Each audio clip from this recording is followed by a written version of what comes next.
Hey everyone, and welcome to a new episode. So today we're gonna talk about why now is the time to invest in Dubai real estate. Everyone says Dubai's real estate is booming, but what if I told you you're still very early? Prices are still very affordable compared to other major cities in the world, and the future of Dubai looks bigger than ever. So first, let's talk about affordability versus mega cities in the world. When you compare Dubai to prime real estate to other global hubs, the value becomes very clear. In Monaco, for example, prime properties cost nearly $4,900 per square foot. In Hong Kong, around 3,700. Now, in New York and London, the average is 2,700. When in Singapore, it's close to 2,900. But in Dubai, it's just $1,200. So that's less than half of New York or London and a quarter of Monaco if you compare the price per square foot. That means investors right here get a world-class luxury at a fraction of the cost with higher rental yields to match. But it's not just about lower prices, it's about stronger returns. In Dubai, the average rental yields is around 7%, the highest among the major global hubs. If you compare it to London, it's 3.5%, New York is 3%, Singapore and Monaco is around 2 to 2.5%. So while investors in other cities are fighting for scraps, Dubai investors are seeing double the returns on their capital. Now, number two, let's talk about the future infrastructure and transportation. Dubai isn't just building buildings, it's redefining how we move. So if we talk about just the metros alone, right now we have two lines, the red one and the green one, spanning around 90 kilometers with 55 stations, serving about 755,000 riders daily. Now, we just saw on the news that the blue line, which is under construction, has just started. The length of it will be 30 kilometers with 14 new stations. It will connect Creek Harbor to Center Point to the academic city, and more will come with time. Now, the cost for that was 18 billion dirhams, which is $5 billion. Now, expected to operate in September 9, 2029. Now, another very important transportation project is the Dubai Loop by Elon Musk, or the Boring Company. So imagine bypassing the heat and the traffic underground. It's a 17-kilometer underground tunnel network with 11 stations. Now, the capacity, initially, it will be 20,000 passengers per hour, and the future goal will be around 100,000 passengers per hour.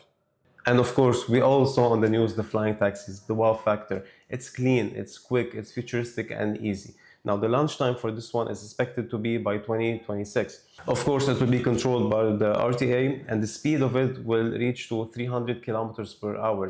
We already saw some tests going on online from the Dubai International Airport to the Palm, which only took 10 minutes. With the car, you need 45 minutes. Now, in the first phase, of course, it will be piloted, but then later on, there are speculations that will be automated, AI assisted. Now, number three, let's talk about the mega projects that is changing the game. First, you have Al Maktoum Airport, which is the biggest in the world. It's estimated to cost 128 billion dirhams. Once completed, it will feature 400 aircraft gates with 5 parallel runways that will handle 260 million passengers annually. Now, the first construction started in April 2025, and then the first phase will be delivered in 2030 or 2034. The location, of course, it's in Dubai South. It's called the Airport City, representing a fundamental shift in Dubai's infrastructure. Now, another major project is Palm Jebel Ali. It's massive. It's approximately twice the size of Palm Jumeirah. It delivers around 110 kilometers of coastline with 91 kilometers of beachfront, with development potentially of 10 million square meters. It's designed to accommodate 35,000 families, highlighting its residential as well as tourism appeal. Now, this project originally started in 2002, but it was forced to stop in 2008 due to the financial crisis. And now it was relaunched in 2023 with the change of the master plan and the whole concept of this area. The first property handover is expected to be in Q1 2028 with the villas. And if you've heard about Palm Jebel Ali, I'm sure you've heard of Wynn Casino and Resort. So this development was the first ever licensed casino in the UAE, which sets a very remarkable threshold.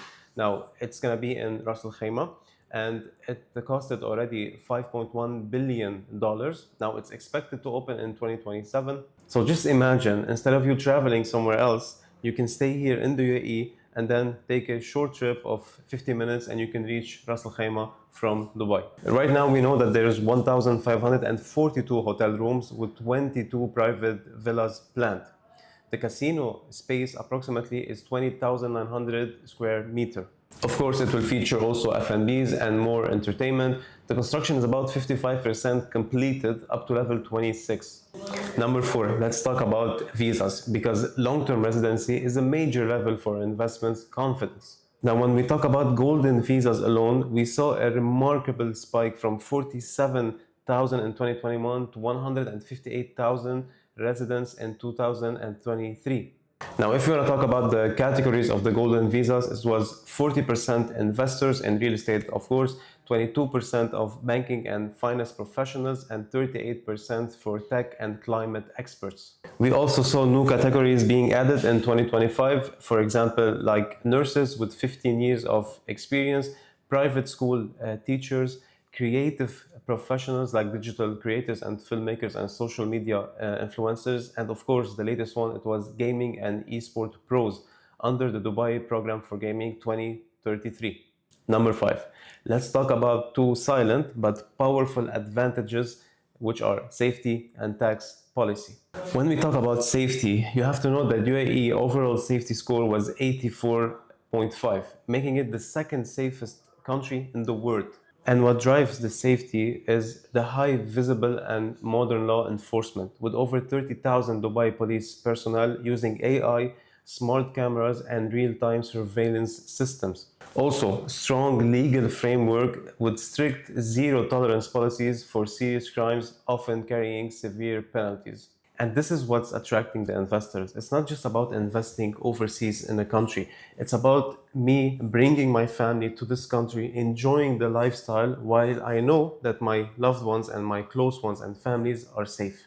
So let's talk about taxes. So first of all, you have to know that there's no personal income tax, there's no capital gain tax, and there's no tax on profits when it comes to real estate or stocks or anything related to that. Now, when it comes to corporate tax structure, it's different. Yes, it is 0% corporate tax if your profits are less than 3,075,000 dirhams. If it's above that, then you have, of course, the 9% profit tax. Now, let's talk about number 5, and that is sustainability and a greener living. When we talk about Dubai's future, it's not just glass towers and mega projects. It's about going green. In 2024 alone, Dubai has planted 216,500 new trees, 17% increase from 2023. Now, the Dubai 2040 master plan aims to reach 60% green spaces. And if you want to talk about sustainability, the perfect example, of course, is Expo City. It's the first ever sustainable city in the world. Originally, it was showcased during Expo 2020, and it became a global model for eco-friendly urban development. It's a 100% solar-powered city, and it's car-free in some zones, of course. You can take electrical transportations to commute, and also there's going to be a farmer's market. This is the first that we've ever seen in the UAE. Now, everything that we just covered, from mega projects to green spaces, it's only a small part of the Dubai 2040 plan. Dubai isn't slowing down. It's accelerating into the future. The real question is, will you be part of it? Now, if you are serious about investing in Dubai, now is the time. Subscribe for more insights and reach out if you'd like me to help you find the right property and strategy for your portfolio.